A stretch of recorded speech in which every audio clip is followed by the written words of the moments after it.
Hello and welcome back, folks. HeirofCarthage here, and boy do I got a good one for you today. On this side of the battlefield with the Odryssian kingdom, we're going to have Sol Invictus, and on the other side of the battlefield, we have Pontus led by Hotel Soap. So yes, two of the greats that have been sending me all these replays and helped bring Rome 2 back to the channel are now facing off against each other, and we'll see who is going to be the victor.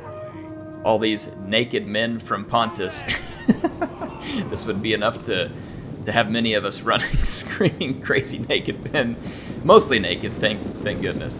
But yes, so for the sake of decency, CA put some loincloths on them. Here we go, we've got a line of hoplites. Interesting pick for Pontus. They're going to provide a little bit of shield and armor. The mercenary naked swords have heavy chevronage here, which means that their melee attack is up significantly, as is their morale and defense. So interesting there. They're still not going to have any armor. No matter how many chevrons they get, the armor does not show up. We're going to see some Thracian cavalry, which are excellent skirmish cavalry, and they're facing off against horse skirmishers. They have really good javelins. The Thracian cavalry is better in melee, and so you're going to see that Thracian cavalry attempting to get charges in. And if they succeed, they'll get a little bit of damage done. But right here, they're definitely taking some damage from these horse skirmishers. So definitely some jockeying for position here. There are more Thracian cavalry there.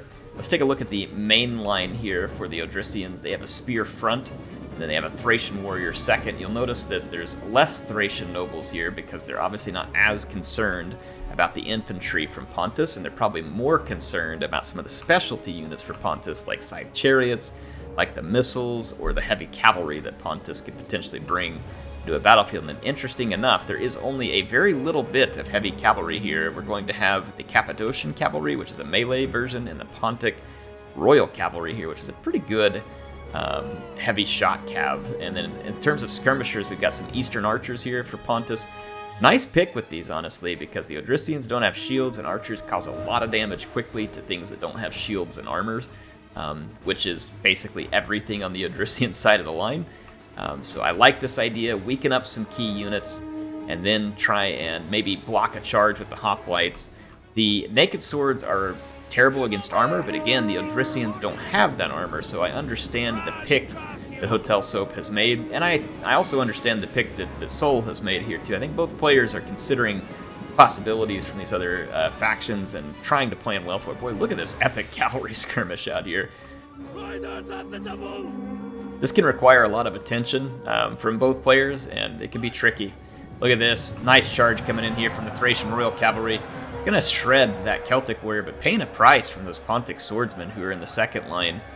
Really dumping some javelins in there, so we'll see whether or not that's worth it in the end, but that Thracian Royal Cavalry kind of paving the way for that Thracian noble to come in and start really cleaning house. So 3 nobles, and we're going to see, it looks like 5 of the standard warriors. And that front line of spears is obviously meant to absorb some of the archer fire, which is definitely the case here. However, we're starting to now see the focus fire come, and the Odryssians are going to be obliged to engage or to push those archers off immediately, because it is not going to take long for these Thracian warriors to get picked apart by those bowmen. You can see them already dropping numbers very quickly, and you don't want that as the Odryssians, not for a second. As Thracian noble is going to have no problem cutting through these Pontic swords. That Thracian Royal Cavalry is now free, and it could get over here, and it's going to immediately harass these units. I like that call. There is going to be probably a charge to put an end to it, but that is still going to be a damaging charge there. Taking an archer out of the field, hitting a naked sword. Good damage there by the Thracian Royal Cavalry. And let's see how this fight's going on here. The Thracian warriors are going to take over.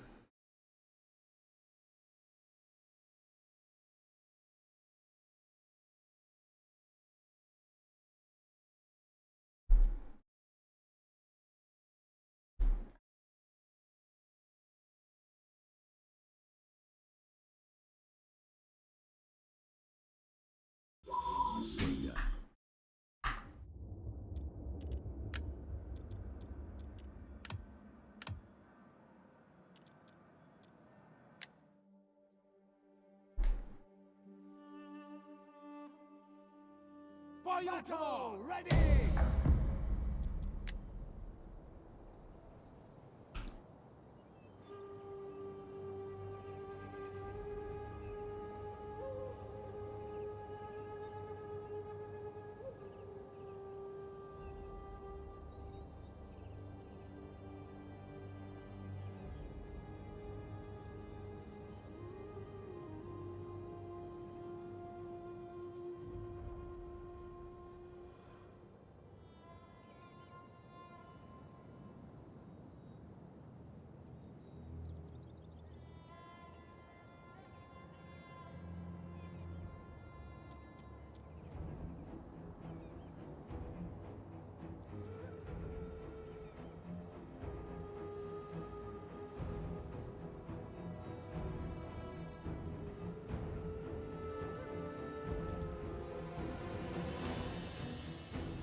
So the Thracian warriors are going to take over for the Thracian nobles here. I like that. It's a good way to save your elite unit for a little bit later in the battle.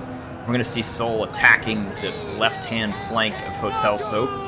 And again, he did use the hoplites as I kind of expected. It's kind of like a shield for the lower armor units and kind of a grinder, right? So as the Thracian warriors' charge wears off, yes, they still have good attack and damage, but their low defense is going to render them somewhat vulnerable to a long-lasting unit like a hoplite, potentially. And that unit did go into a wall, and it's kind of weirdly pulled over here. There's a lot of strange behavior for hoplite walls, and that is a nice charge there, frenzy charge into the Thracian warriors. That's going to get a lot of damage done. Oh my gosh, those guys are cleaning house. So that's why you can potentially see the pick of the naked swords here, because as long as they don't go head-to-head with the Thracian warriors, they're going to absolutely crush them on the charge. It's an interesting pick. It's almost like playing the Odryssians' own game in a way. It's a different way to play it, but it is, in a way, playing their game. So over here, the Pontic Royal Cavalry helping with some of the infantry against those Thracian nobles to try and slow them up a little.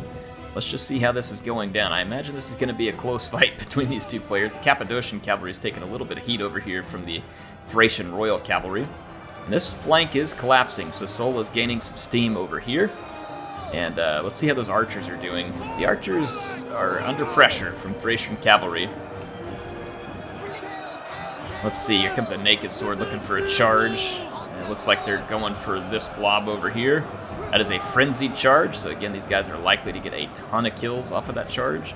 The more that they get on the Thracian nobles, the better for them, but they're definitely going to get some spear kills there. Dang, man, those guys get a lot of charge. And that Thracian noble's going to pull away. Smart move there by Sol to try and maintain that unit. Here comes the Thracian noble general, kind of plowing into the middle of this fight.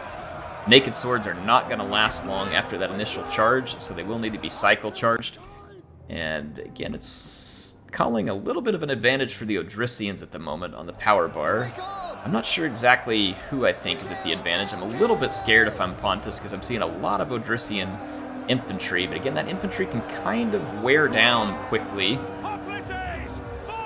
That Pontic sword's doing a decent job over here right now. That naked sword got a good charge, turned around and hit the Thracian Royal Cavalry, and now feasibly it could come back in here for a second charge there as well. The naked swords are the damage dealers for this Pontic army. Look at that, 205 kills on that one. It's an impressive showing. This one's now free and could help against these Thracian nobles. The Pontic Royal Cavalry is also free. A lot of this Odryssian infantry is going to be weak to a heavy cavalry like that. Let's see what's going on back here. Some spears and Thracian Royal Cavalry finishing off the Cappadocians. So there is some cavalry left for the Odryssians. See how that Thracian noble general is doing. He's doing okay for now. Yep, there's a nice flank charge from the mercenary naked swords. The Odryssian nobles do have some armor, so they're not quite as vulnerable as some of those others to the charge of those naked swords, but they will still get some damage done to them. See what that Pontic cavalry can do. It is worn down. It's going to need to get a lot of kills to make a big impact here. These hoplites can't really hope to tank all of this out. It's showing more and more in Sol's favor, and I believe it at this point. Like I said, I'm kind of struggling to understand how Pontus can hold this off. If they had a little more cavalry, or maybe a couple more naked sword charges, some key charges here, they probably could. But yeah, there goes the Pontic troops, kind of falling apart. A very interesting battle here. Very interesting picks by Pontus, I should say. The Odryssian picks make a lot of sense to me, I think, coming up against Pontus.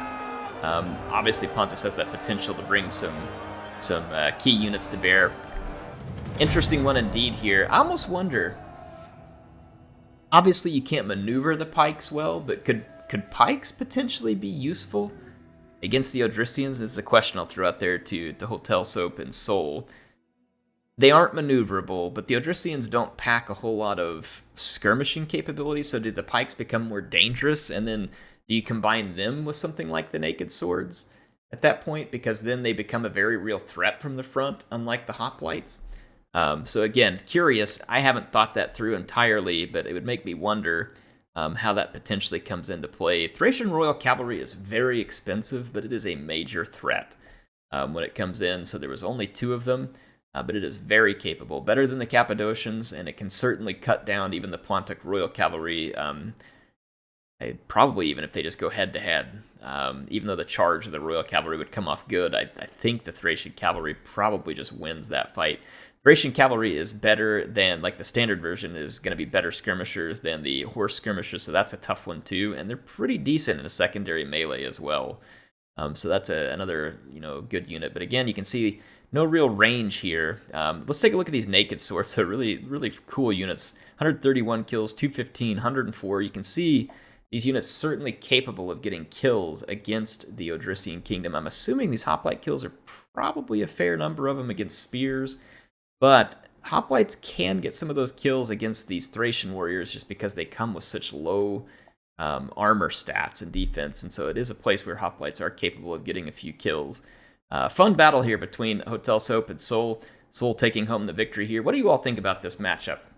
Is this the way you would have played it, or would you have done it differently? And again, I'd be curious to hear from them on some of the other possibilities that come out of this fight as well, just because Pontus has a pretty unique roster there. The Odryssians are probably a little more singled into what they have to do, but, again, interesting match. Hope you all enjoyed this one. HeirofCarthage signing out for now. I'll see you soon with some more action in Total War Rome 2.